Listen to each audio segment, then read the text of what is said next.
먼저 돌아가신 분을 깊이 애도하고 유족께는 말로 다할 수 없는 위로를 드리고 부상자들의 신속한 건강 회복을 기원합니다.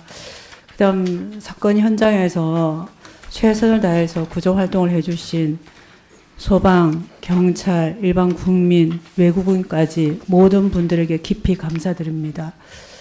저는 입법기관으로 다양한 재난에 대비한 입법 정책 활동에 미진한 점에 대해서 깊이 사과드립니다. 앞으로는 우리 국회가 이러한 역할을 다할 수 있기를 기대합니다.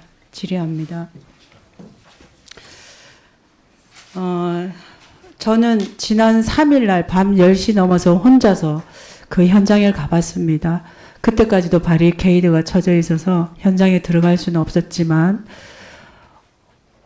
여기에서 이 개방된 공간에서 어쩌면 이렇게 많은 소중한 목숨을 잃을 수밖에 없었나 참으로 참담하고 죄송한 마음 가득했습니다. 그리고 혼자서 길을 걸어서 옆쪽으로 골목길로 또 올라가 봤습니다. 올라갔더니 일반적으로 T자형 도로라고 불리는데 제가 볼 때는 H로 보는 게 맞았던 것 같습니다. 좁은 골목과 위에 긴 골목이 연결된 그런 골목인데 그날 정말 빼고 간 인파가 곳곳에 몰려 있었던 것 같습니다. 그래서 당초에 아래에서는 이 처참한 현장이 있음에도 불구하고 위에서는 상황 인식을 못해서 또 밀려 내려오고 이런 일들이 반복되면서 아마 구조 현장에서는 몹시 혼란스러웠던 것 같은데 어떻습니까? 저도 그 다음날 1시 한 40분경에 그 현장에 한번 가봤는데 그 좁은 공간에 이제 사상자가 많다 보니까 굉장히 좀 응급의료 대응이나 그런 것을 좀 잘할 수 있을까 하는 걱정도 됐고 굉장히 좀 혼잡하고 복잡스러웠다는 느낌을 받았습니다. 그리고 제가 볼 때는 이러한 상황에서는 기초자치단체는 물론이고 상황을 가장 빨리 인식한 112, 119 이 유관기관 모두가 신속하게 긴밀히 대응하고 했어야 되는 일인데 이번에는 이것이 좀 소홀하지 않았나 하는 생각이 듭니다. 어떻습니까? 네, 좀 현 상황에서 이미 드러난 것만 하더라도 네. 그런 게 밝혀지고 있죠. 예, 그러면 보건복지부의 역할은 어땠는지 좀 짚어보겠습니다.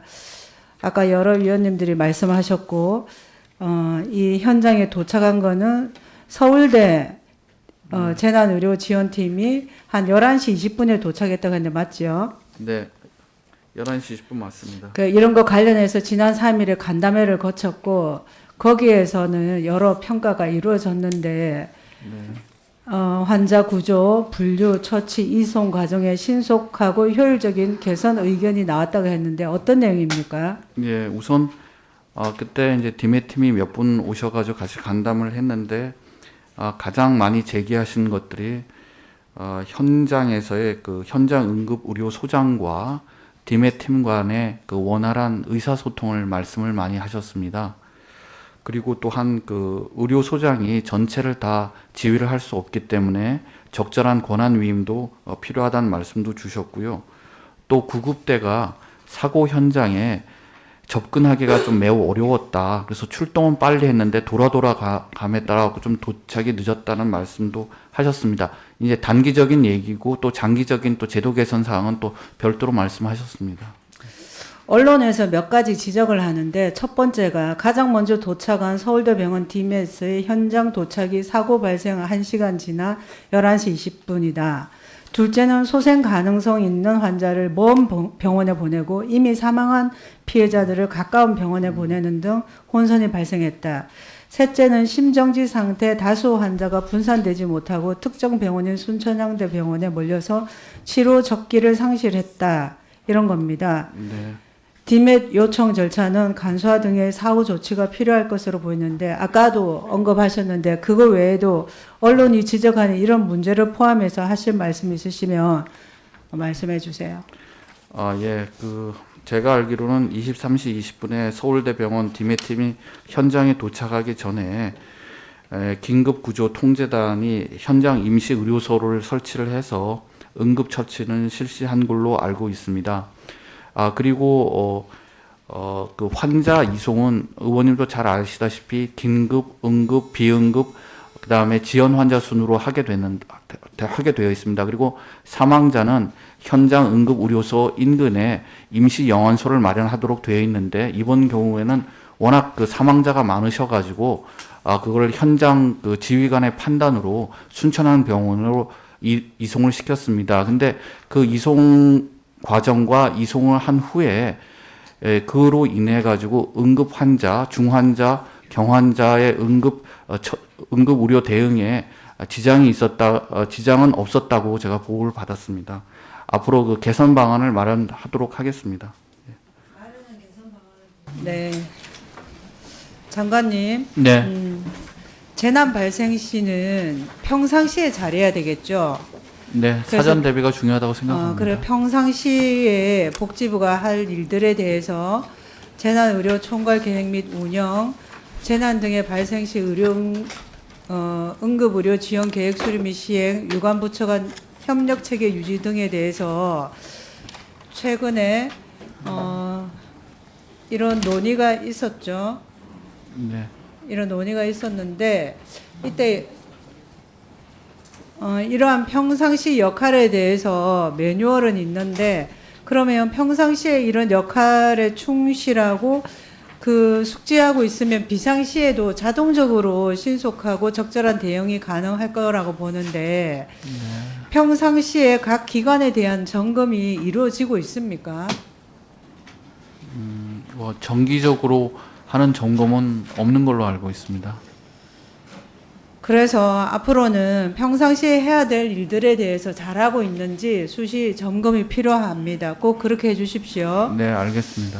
그 다음에 현재 뭐 여러 위원께서도 질의하셨는데 복지부가 의료 심리 장례 지원을 전담하고 있고 지금은 트라우마 극복을 위한 심리 지원에 좀 집중해야 될 때로 보여지는데요. 네.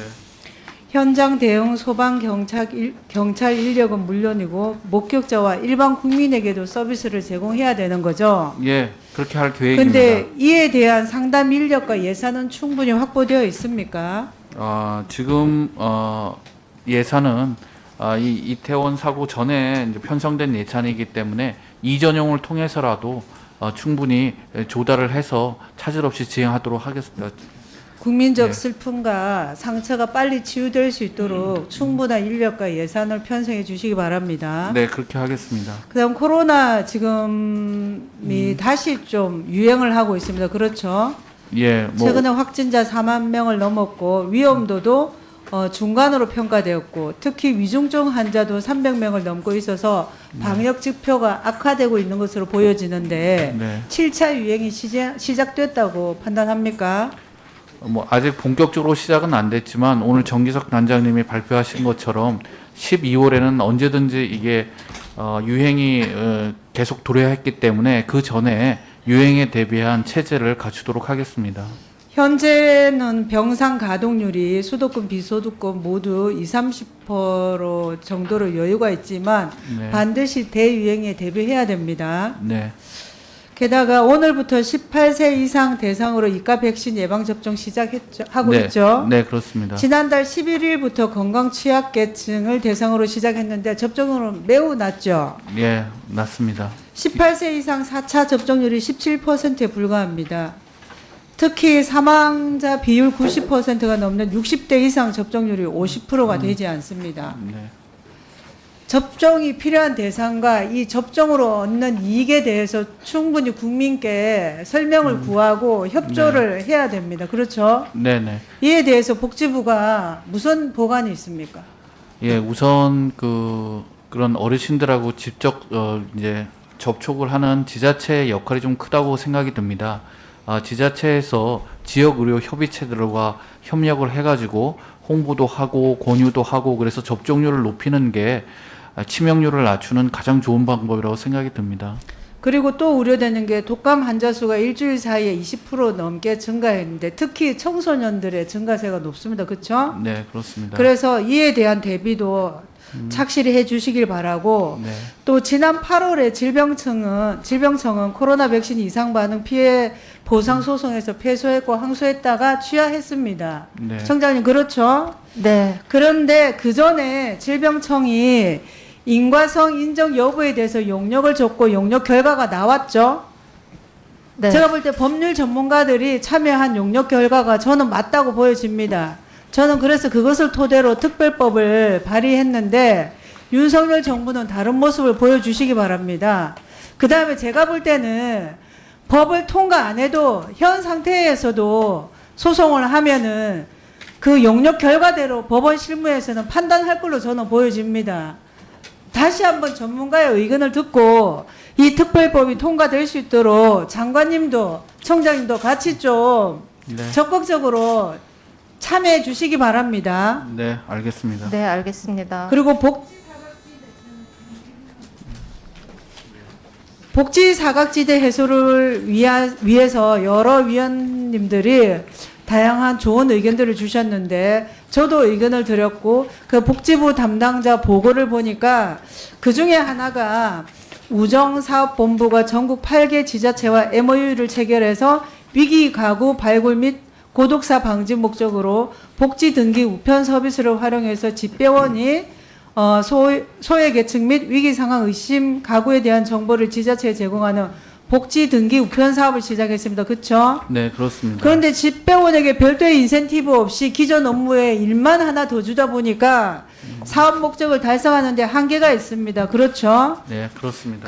그래서 이에 대해서 인센티브를 지급하는 방식을 포함해서 예산을 확대할 필요가 있습니다. 그렇지 않습니까? 예, 맞습니다. 또 이에 대해서 심도 있게 검토해서 예결위 심사에 네, 명심하겠습니다.